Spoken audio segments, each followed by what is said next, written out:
somebody took it away from me in the blink of an eye. In less than a month, this woman destroyed what I had worked for 15 years.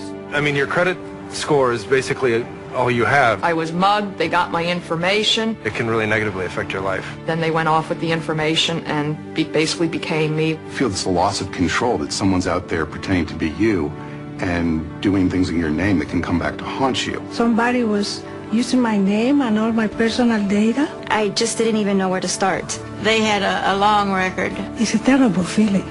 Identity theft. It happens when your personal information is stolen and used without your knowledge. It's a serious crime that can cost you time and money, ruin your credit, and destroy your good name. When I was a victim of identity theft, my mail had been stolen. I was shopping at a grocery store and someone took my wallet.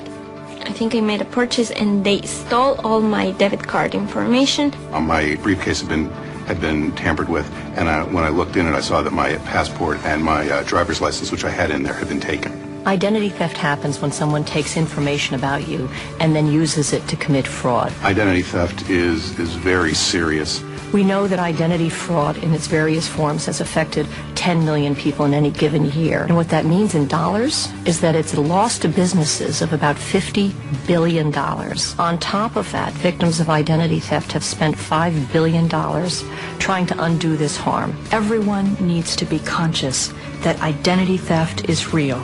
When you get news that your identity has been potentially stolen, it's sort of this open-ended problem that has occurred, and you don't know what's going to come of it. No one's immune, which isn't to say that we're powerless. There's a lot we can do to deter, detect, and defend ourselves.